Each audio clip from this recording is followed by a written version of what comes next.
Good evening and welcome to tonight's live blog where 25 invited artists from Perth have been invited to talk about live arts and performance happening in Perth, and tonight we have Graig Williams. Seeing as this is a blog on the internet, I look to another forum where people like to express themselves to a mass audience, Facebook. And there's a popular trend there where people have been tending to list random things and put them out there for everyone to see. So this is simply my random list of thoughts about theatre in Perth. So stop updating your status and pay attention. Oh, don't worry, there's only 10. So, theatre is a recipe that only needs 3 ingredients. And those 3 things are crucial, otherwise it can't be called theatre. Performers with something to perform, needing an audience to perform to. Remove any element of that and you don't have a theatre moment, you have a rehearsal or a non-event. A game of cricket is a lot like theatre, but if you remove the spectators, there'd still be a point to the players playing. So theatre must have those 3 things. Anything else added to that formula is icing on the cake. It adds flavour and texture. However, the basic requirement of theatre doesn't actually need a director, a designer, or even a writer. Now, we love them, but as a performer, I think it's worth keeping that in perspective. And I can watch an amateur show or kids performing where they might only have rudimentary skills, and yet I can be totally engrossed. I often watch professional, trained and funded artists and I'm just grossed. So it's not always about skill or perfection. A concept doesn't actually have to succeed to be entertaining, but it does have to connect with the audience. It has to matter. For me, without exception, the best theatre I've ever seen is theatre that is brave. A brave idea is always interesting, even if it doesn't come off. We love to see the circus performer perform an astounding trick, even if it takes a few goes. And we love the improviser who keeps putting himself on the line, even if the jokes fall flat. And we love stories about characters who have to make brave decisions. We love choices in acting, directing, casting and design that are brave and surprising. Theatre that imagines brave concepts and reaches for the impossible often achieves the improbable. So let's not have any wussy theatre. Bravery, however, does not mean stupidity. About Perth. Perth is a really comfortable sized city for me. I don't think I realised this until I'd been to some really big cities like Chicago and Tokyo, and I came back to a nice, quiet little Perth. And then on the other hand, I got to spend 2 weeks in somewhere like Leonora or Wyndham, and you come back to the bustling metropolis of Perth. I think the trouble with being isolated is we often lose the perspective of where we are. Tim Watts mentioned in his blog, if you ever get the chance to attend a theatre festival overseas, it can really open your eyes. I was very lucky very early on in my career to perform at a lot of festivals throughout Asia and North America and one in Europe. And I saw amazing performances that awakened and inspired me. But far more importantly, I saw tediously mundane and uninspiring performances which still made the grade.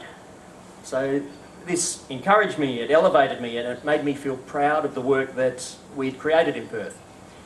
Our work competes favourably on the world stage.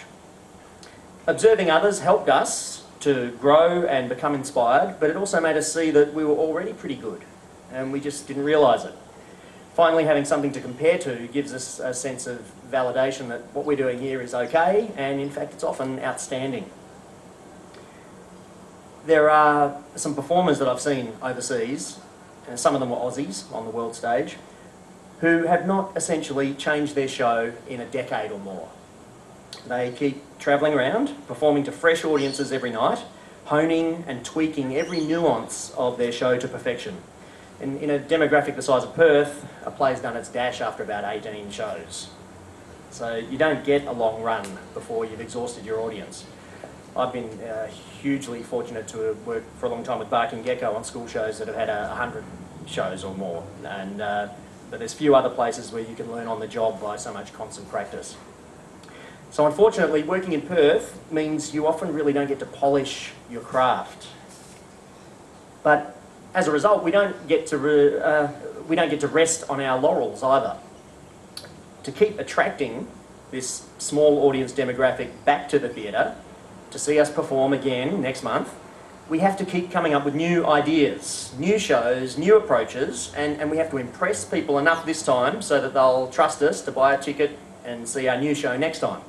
So I think our innovation and our ability to entertain and our basic reputation and reliability is pretty good. But our polish and our slickness,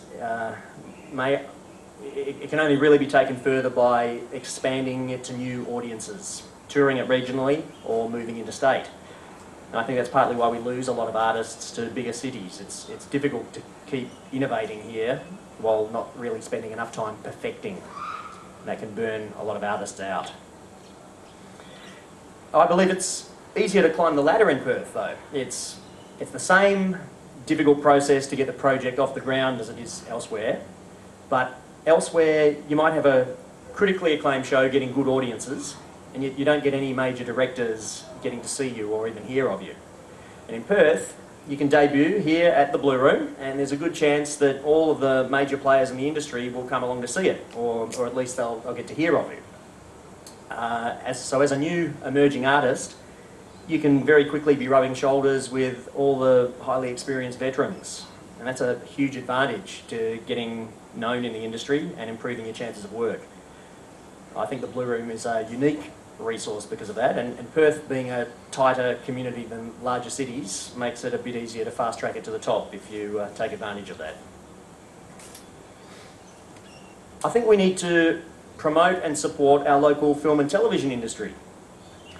Opportunities in Perth are really limited, and we lose a lot of talent to the bigger pools over east because there are better opportunities for TV and film and commercials. And having had exposure on film or TV becomes a way to achieve publicity as a theatre performer. So both the public and the promoters see it as a mark of prestige. That's a slightly distorted point of view, but it exists nonetheless. We've got a great climate here, great locations, great talent and technical skill. And we just need to get that critical mass to make it viable for a larger film industry to sustain itself here. Because this will create income, larger job opportunities, a true industry happening, and rather than it competing with us, I believe this will feed and nurture the possibilities for our live theatre industry to grow as well. Something to remember in an industry this small, and particularly in Perth, is that it doesn't take very long before that wide-eyed uni student at the bar, who I took the time to talk with after a show and offered words of advice to, a few years later becomes the most sought-after theatre director or filmmaker around, and I'm auditioning to them for a job. These first impressions, I think, make lasting impressions, no matter who you're working with.